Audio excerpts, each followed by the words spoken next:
besties. So I haven't seen you guys in a couple of days. But a couple of days always seems like kiss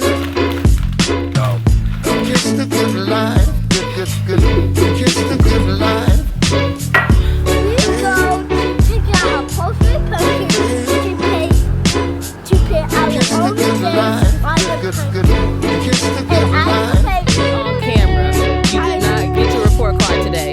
I did not give my report card Everybody got them. JoJo, Izzy, and Mary.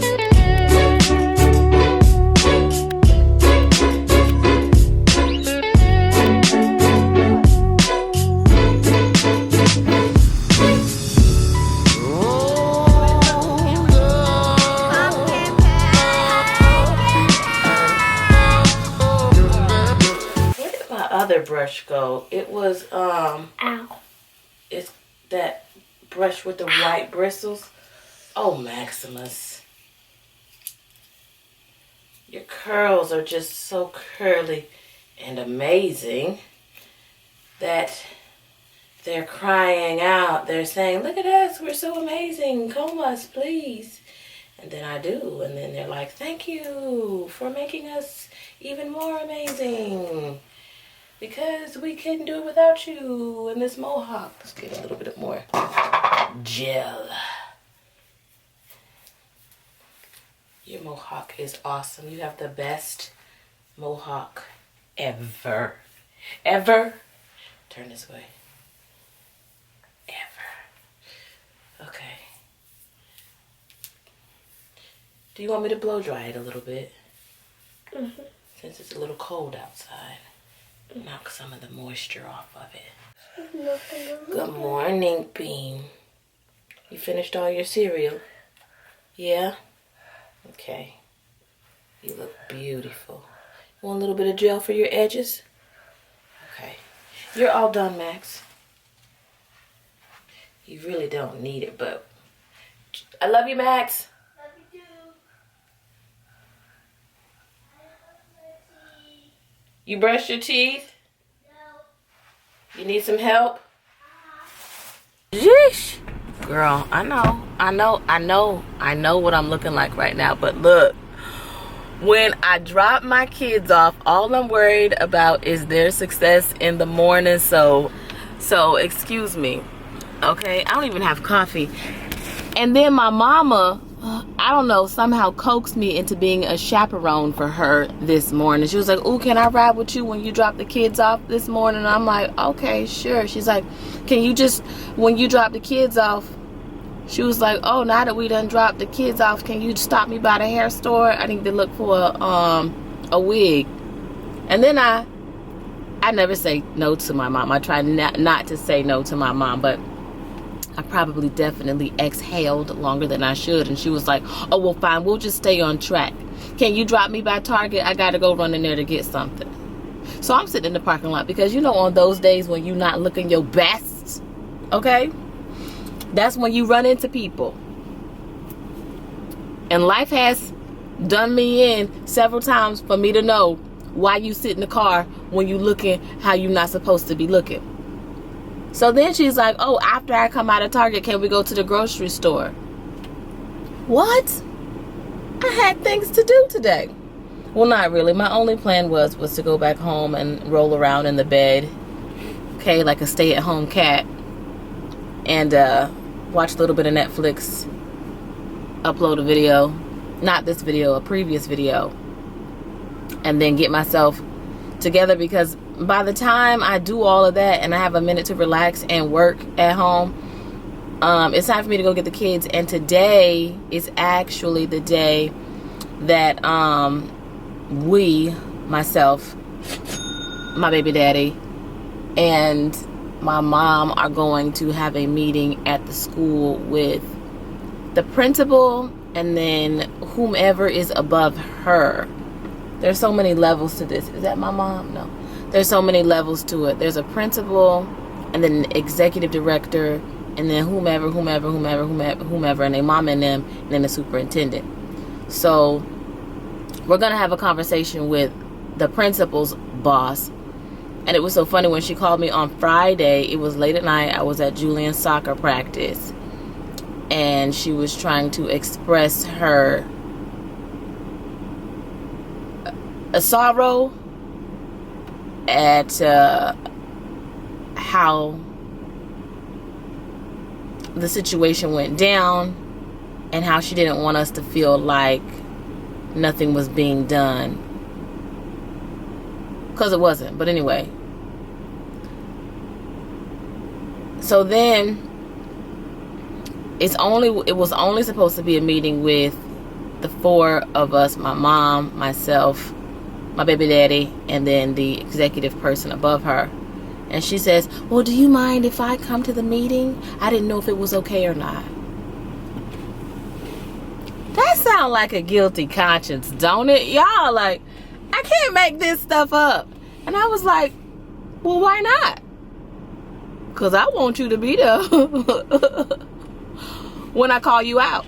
I don't want this guy to be like, oh, well, now I'm going to have a meeting with her, and then they have a secret conversation together, and she be like, no, they're lying. No, I want to point out the facts in front of this person that is above her, so that it won't ever happen again to another student. You know what I mean? Like, follow the proper protocol and procedures. Okay? Like from that movie, Set It Off. What's the proper protocol and procedures? Okay? Hello. Hey girl. I was just going live.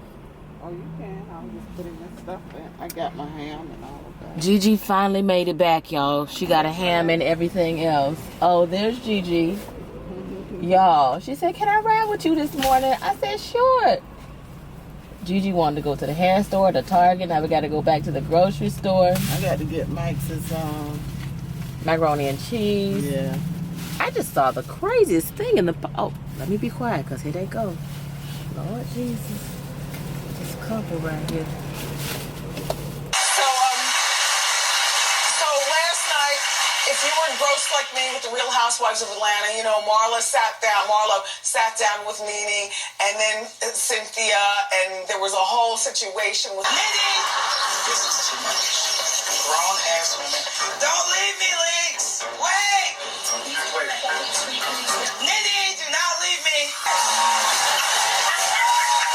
I am about to go get my kids, drop them off at their after school program, and head to my son's school for this meeting.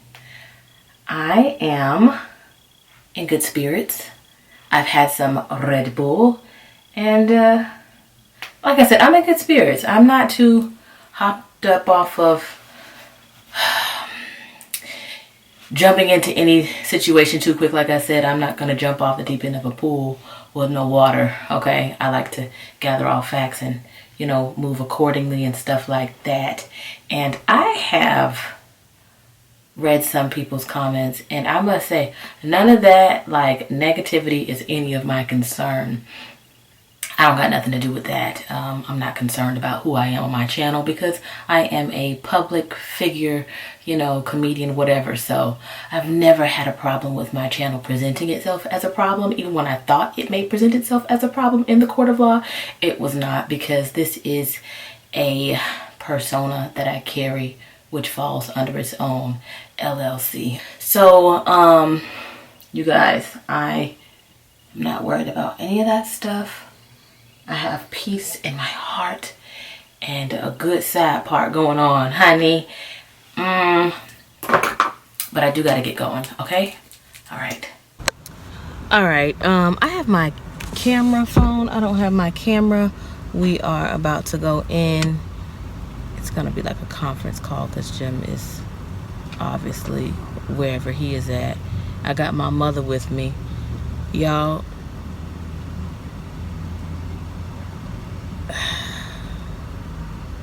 our powers combined. Anyway, it should be all very interesting, and I will see you guys on the flip side. Hopefully nobody tries to change their story, and when I mean the nobody, the principal and them other people, because our story hasn't changed. Like, it's crazy. Come to find out, there's supposed to be like a resource officer, a school nurse, all different types of things that happened during the situation. That did not happen, but it's okay. I'm here. And I'm going inside. And you know what? I must say, this situation, I've been stressed out. Y'all have seen me come to y'all looking how I've been looking. I've been stressed out, because I'm going to tell you why. It's easy for, and I'm not talking crap about my baby daddy, but it's easy for him to make a lot of phone calls because he doesn't have the kids. So it kind of takes some of the stress off of me, because I still have to keep a mind of peace and not letting like the stress get to my kids. And then I'm also dealing with my mother, who is like, you know what I'm saying, because she cares about Julian too. And then the father of my kids, but I'm here with the children. Do you know what I'm saying? Like, do you understand what I'm saying? Okay, just so that we're here, and a mother's work is never done. A mother's work is never done, and I'm here in the flesh, and I deal with my kids in the flesh, and my mama, and everybody, and it's just like,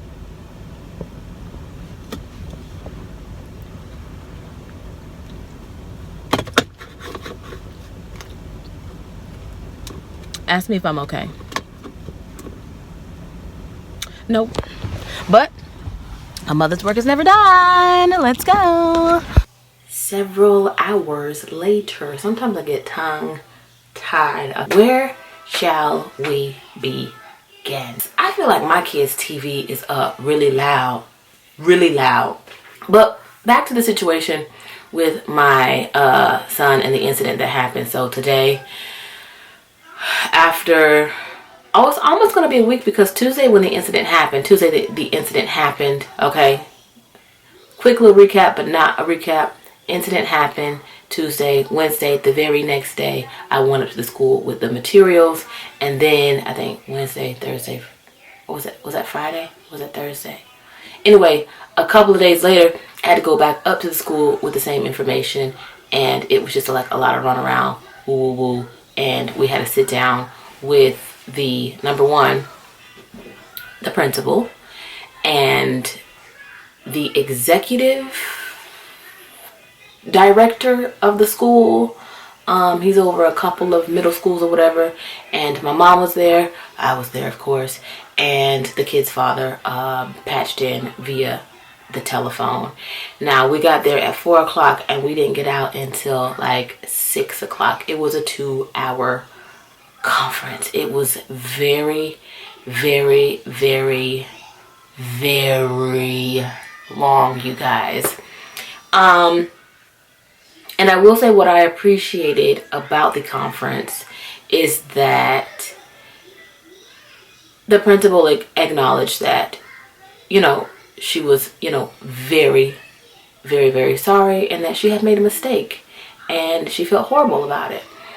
And the executive director also apologized for, you know, the miscommunication and how things went down, because it was a lot of this, you know, this, and this, but it was never like coming together in a full circle the way that it should have come together when you're dealing with, you know, an assault on a student.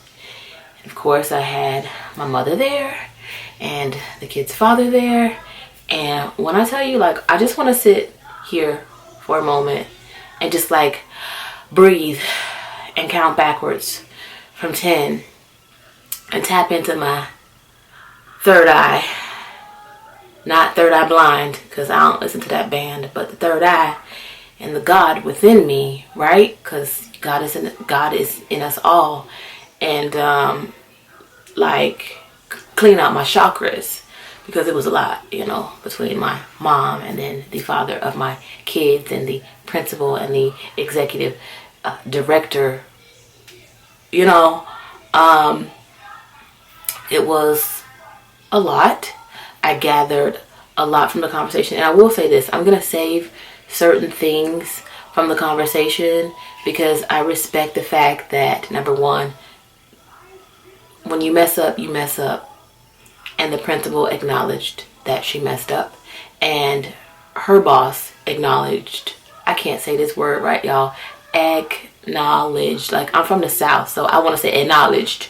You know what I'm about? But they both recognized that there was a big, a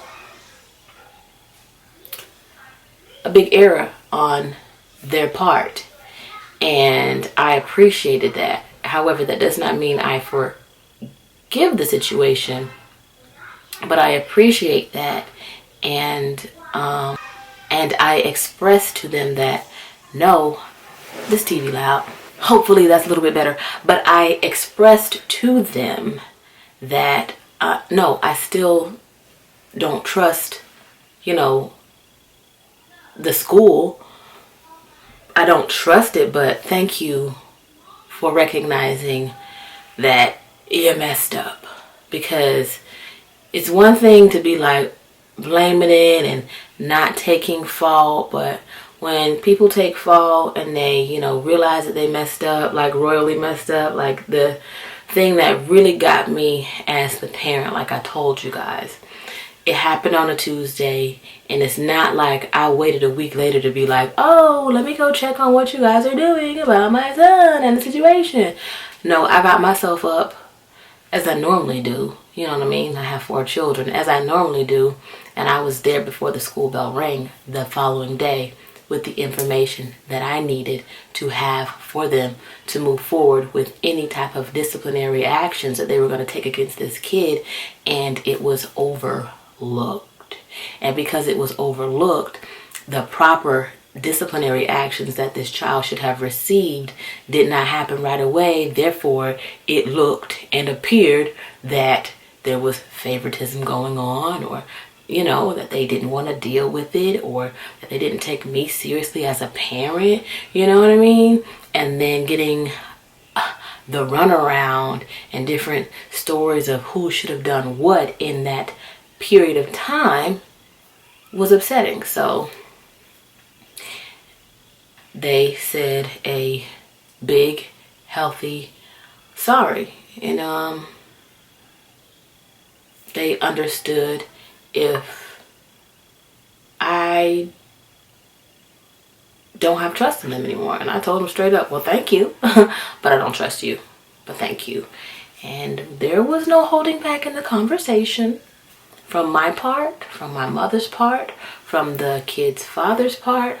We didn't hold back. But like I said, out of respect of the situation and out of the conversation that we had and the conclusion that we came to, I'm not gonna say too much details about it because it was a lot. It was 2 hours worth about, the disciplinary actions moving forward with the said kid, my concern with my child, moving forward, and a couple of more, issues that we talked about. But I really, really felt like we were heard and listened to. So I'm not going to drag them, you know what I mean? I was rightfully within my right to be angry last week the way that I felt, but I feel better, you guys. I feel better about the situation. But like I said, no, I don't trust anyone with my kid if you've shown me that you don't know what to do in a situation. It's kind of like having a babysitter, and something happens when a babysitter is watching your kids and they don't do the right thing. It's like, what were you thinking? Like, no, I'm sorry, you gotta go, I gotta find another babysitter, you know what I mean? But I can't find Julian a new school because he's comfortable at that school. All of his friends from elementary are at that school with him. He's,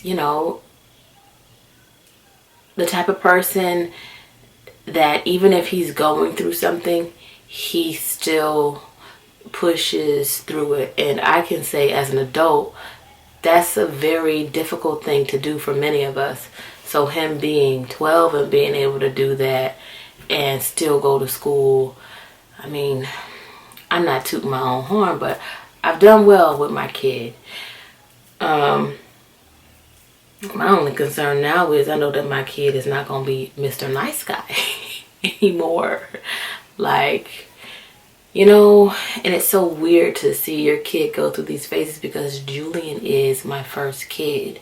So now you kind of get to see your child evolve from that, you know, kid phase where they really don't say or do anything to that phase where he's going to be, you know, a teenager next year. And it's like, somebody pushes me, I'm probably gonna fight back. Not probably, but I am. So seeing him grow out of that kid phase to I'm not a boy anymore, mommy. Like, I'm about to be a teenager. I'm getting some bass in my voice. You know what I'm saying? Type of situation. I feel like I'm losing my baby. Raising children will have you in all different types of scenarios. And I got to go through this 3 more times with my kids going to middle school and entering high school and then the real world. And I must say, like I said before, I don't know, maybe my mom understands. I don't think my kid's father understands. Like, I'm not gonna cry. How much pressure it is, like how much pressure I am constantly under as a parent.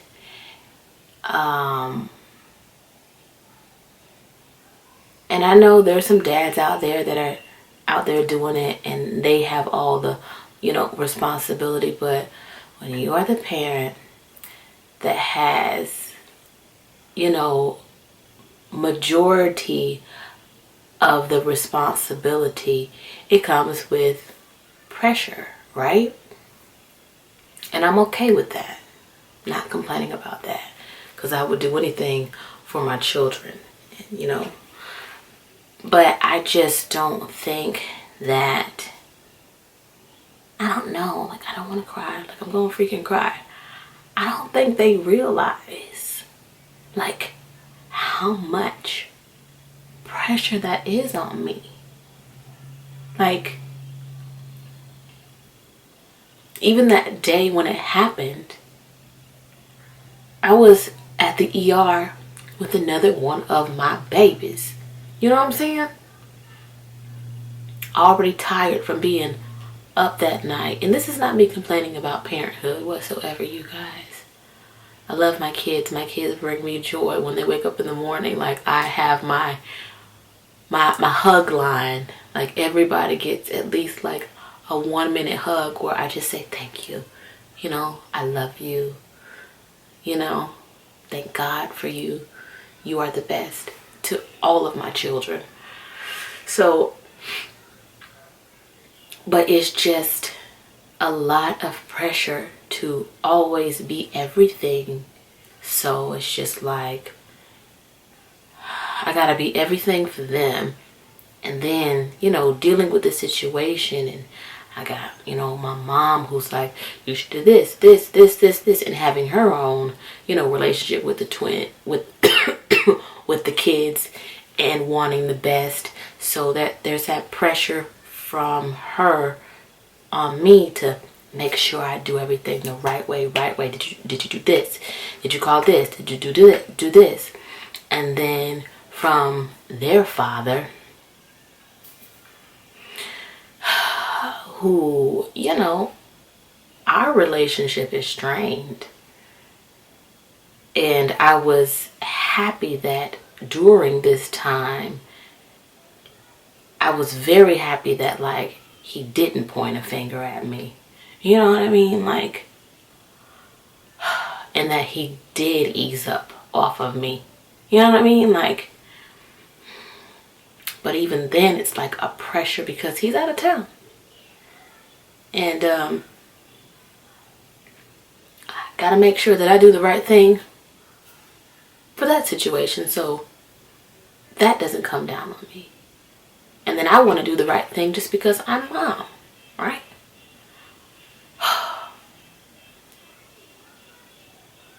And then being able to like maintain all of that, right? And smile for my kids. Like when I just have a lot of, I feel like it's societal anxiety, like, you know what I mean? Like,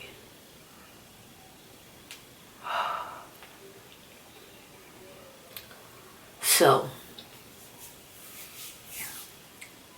I just want to woo-saw, okay? You know what I'm saying? And then, you know, I want to be there for my son, Julian. You know what I mean? And it's just, I'm one person to 6 people.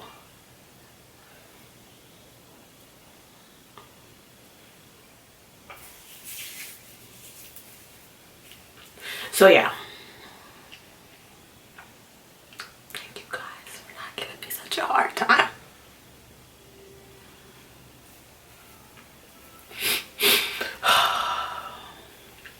Somebody's chopping onions. Like, I just need to go take a shower and take my wig off and watch some Housewives because, yeah, it's been a long week. It's been a long week, honey. Anyway,